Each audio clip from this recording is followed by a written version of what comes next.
बिस्मिल्लाहिर्रहमानिर्रहीम। इज़ा जाअ नस्रुल्लाहि वल फतहु व रअयतन-नास यदखुलूना फ़ी दीनिल्लाहि अफ़वाजा फसब्बिह बिहम्दि रब्बिका वस्तगफिरहु इन्नहु काना तव्वाबा। सदक़ल्लाहुल अज़ीम। इन्नल्लाहा व मलाइकतहु युसल्लूना अलन नबी या अय्युहल्लज़ीना आमनू सल्लु अलैहि व सल्लिमू तस्लीमा।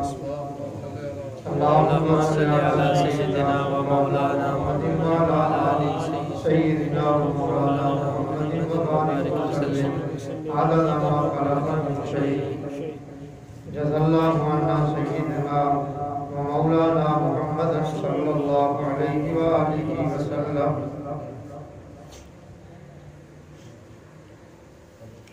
मा हुवा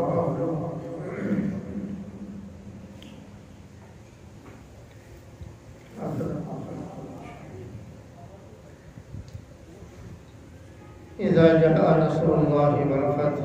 इज़ा जब नस्रुल्लाह जाअ आ जाए, नस्रुल्लाह अल्लाह की मदद, वल फतह और फतह नसीब हो जाए,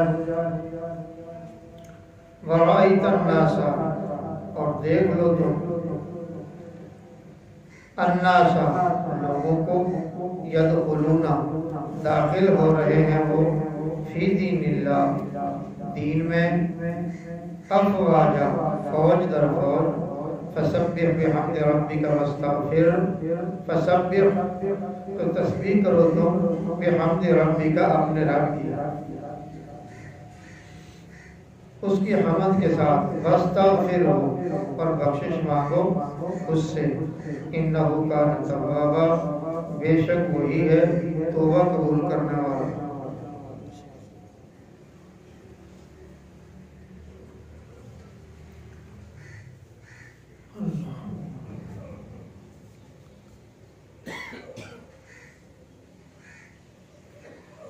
मुफस्सिरीन कराम रहमहुल्लाह ताला अलैहि ने लिखा है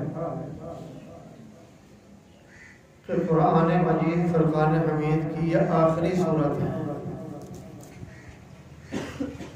नज़ूल के एतबार से यह आखिरी सूरत है। इसके बाद कुरान मजीद में किसी सूरत का नुज़ूल नहीं हुआ। आयात का नुज़ूल तो होता रहा। इस सूरत से मुताल्लिक़ बहुत सी रवायात हज़रात मुफस्सिरीन अलैहिर्रहमत ने जमा की हैं। सबका एहसास तो दुश्वार है,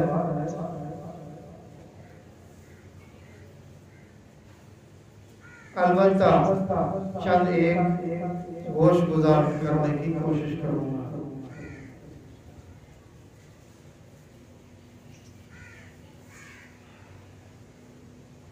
दीन में रुकावट का सबब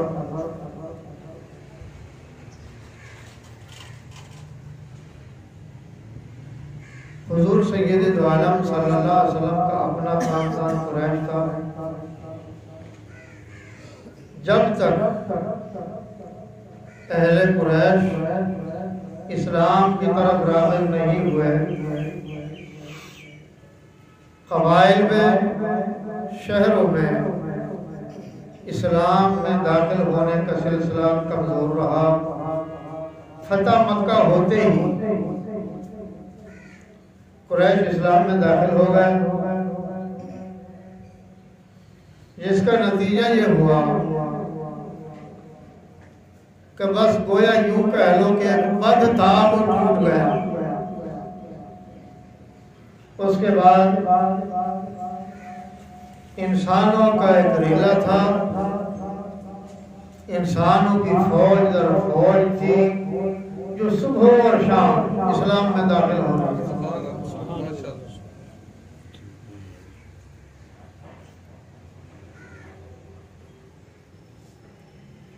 फौज दर फौज का एक नज़ारा आप यूं मुलाहजा कर रहे हैं कि अहले यमन में से 700 आदमियों को अल्लाह ने ईमान की दौलत से नवाजा। सुभान अल्लाह। यमन से सफर उनका शुरू हुआ, मदीना तैयबा ज़ादहल्लाहु शरफन व तकरीमा तक। रास्ते में अलल ऐलान अज़ानें देते, कुरान की तिलावत करते हैं। सुभान अल्लाह। इब्तिदाई ज़माना में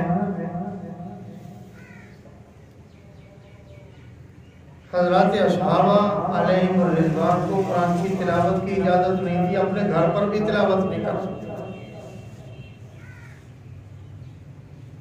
सैयदना व मौलाना नायब रसूलुल्लाह हज़रत अबू बकर सिद्दीक़ रज़ियल्लाहु ताला अन्हु को तिलावत करने से मना कर दिया गया। हालांकि आप बड़े लोगों में से और मुतमव्वल लोगों में से थे, खाते पीते थे, लेकिन फिर भी मुकाबले में भी ऐसे लोग थे। आखिर तंग होकर अपना शहर छोड़ना यानी मक्का छोड़ने का फैसला कर लिया। इब्ने दगना एक बड़ा ताजर था, रास्ते में उससे मिले। वो मक्कातुल मुकर्रमा ज़ादहल्लाहु शरफन व तकरीमा को आ रहा था, ये जा रहे थे। उसने पूछा, अबू बकर कहाँ जाते हो? आपने फरमाया, अपने वतन को खैरबाद कह रहा हूं, मैंने अपना वतन छोड़ दिया। इब्ने दगना ने पूछा, क्यों? मैं तेरी कौम हमें बसने नहीं देती, नमाज तिलावत की इजाजत नहीं देती, हम कहाँ जाएं? दीन बचाने की और कोई राह हमारे पास नहीं है, और कोई तदबीर मेरे पास नहीं, सिवाय इसके कि शहर छोड़ दो। उसने कहा, अबू बकर आप फिक्र न करें, आप ऐसा करें, आज के बाद आप मेरी अमान में हैं, मेरे साथ चलें। जो आपके पास आएगा करीब फटकेगा, मैं जानूं और वो जाऊं। तशरीफ लाए तो हजरत ने एक चौतरे पर कुरान की तिलावत शुरू कर दी। आज कोई अच्छा कारी कुरान की तिलावत कर देना, रोंगटे खड़े होते हैं, दिल काबू से बहरा हो जाता, काबू से बाहर हो जाता, मचलने लगता।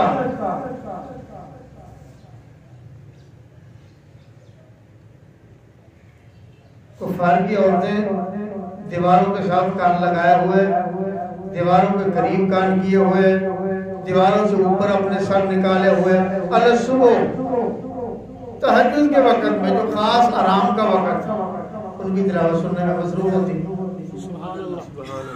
मारे गया कुफार और परेशान हो, उनका खाना खराब हो गया, हमारा तो खाना ही बर्बाद है। बिलाखिर कुरान की जो तासीर रफ्ता रफ्ता उनके दिलो दिमाग पर राज करती चली जा रही थी, उसके हाथों में लोग मजबूर थे, औरतें मजबूर थी। लिखा है कि सैयदना अबू बकर सिद्दीक़ रज़ियल्लाहु ताला अन्हु की तिलावत सुनने के लिए औरतें अपने बच्चों का दूध छोड़कर चली जाती थी तिलावत सुनने, और बच्चे चीखते चिल्लाते रहते। मुझे कहना ये है, नबुव्वत की जुबान से जिन्होंने तिलावत सीखी है, कुरान पढ़ा है, उनकी जुबान की तासीर का ये आलम है। नबुव्वत का अपना आलम क्या होता है? सुभान अल्लाह, सुभान अल्लाह।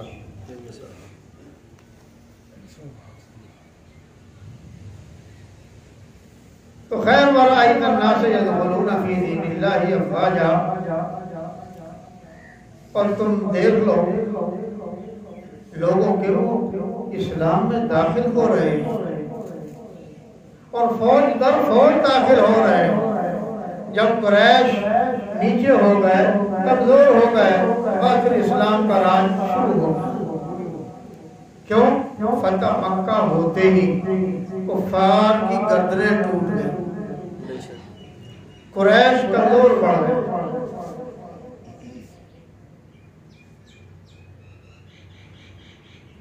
और फिर परवरदिगार ने बात भी कमाल की इरशाद फरमाई। इरशाद ये हुआ, इस पर फिर गौर कर लें ताकि आपको बात समझने में और मजीद आसानी में मदद मिल जाए। इज़ा जाअ नस्रुल्लाहि वल फतह, जब आ जाए अल्लाह की मदद और फतह तुम्हें नसीब हो जाए। नहीं समझे अभी बात? और जब अल्लाह की मदद तुम्हें शामिल हो जाए मेरे महबूब, नबी पहले ताकत वाला है, नबी कमजोर नहीं है, और अल्लाह की ताकत भी साथ शामिल हो गई, मोमिनों की ताकत भी शामिल हो गई। जो जो इस्लाम में आ रहा और ताकत बढ़ ही रही है, कमजोर तो नहीं हो रही।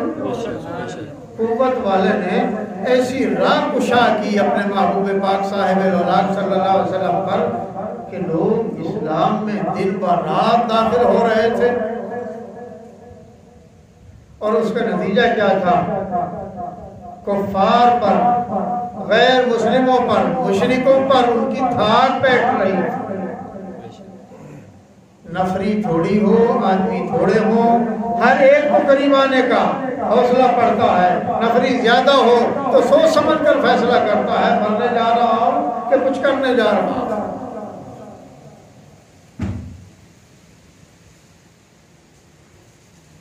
हजरत क़तादा रहमहुल्लाह फरमाते हैं, ये सूरत हुजूर सैयद दो आलम सल्लल्लाहु अलैहि वसल्लम के विसाल मुबारक से 2 साल पहले नाज़िल हुई।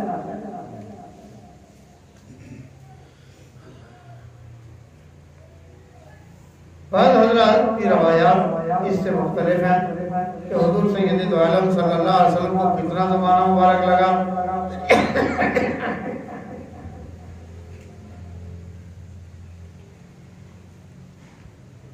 अलबत्ता हुजूर सैयद दो आलम सल्लल्लाहु अलैहि वसल्लम पर वही का नुज़ूल हुआ, अल-यौमा अकमलतु लकुम दीनकुम व अतममतु अलैकुम निअमती व रदीतु लकुमुल इस्लाम दीना। ये जो मज़हब इस्लाम है, जो हमारा दीन है, इसकी तकमील का हुक्म फरमाया गया कि हमने इसको कामिल व मुकम्मल कर दिया। बस अब किसी तावील की जरूरत बाकी नहीं, किसी तौजीह की जरूरत अब बाकी नहीं।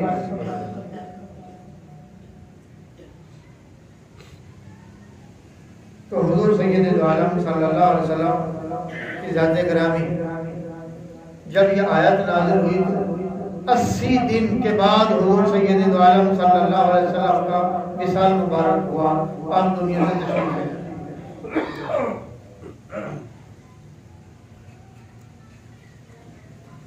और इन दोनों के बाद एक आयत कलाला नाज़िल हुई, उसके बाद हुजूर सल्लल्लाहु अलैहि वसल्लम के विसाल मुबारक में 50 दिन बाकी रह जाते हैं।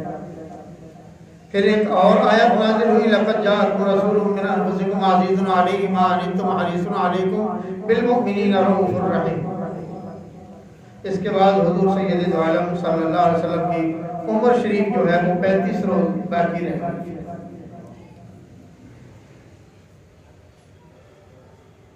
और फिर वत्तकू यौमन तुरजाऊना, ये आयत जब नाजिल हुई तो हुजूर सल्लल्लाहु अलैहि वसल्लम के विसाल मुबारक में सिर्फ 21 रोज बाकी रहे। गोया कि सूरत का नुज़ूल, सूरत की आमद हुजूर सैयद दो आलम सल्लल्लाहु अलैहि वसल्लम के विसाल मुबारक की तरफ मुशीर थी।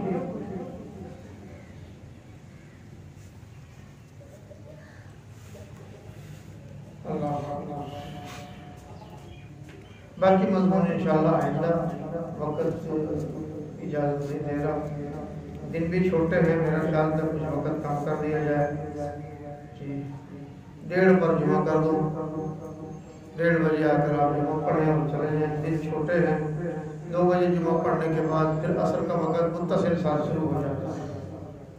गोया कि हम 3 बजे फिर फारिग हो जाए, तो 4 के दरम्यान में फिर वक्फा तो न रहा।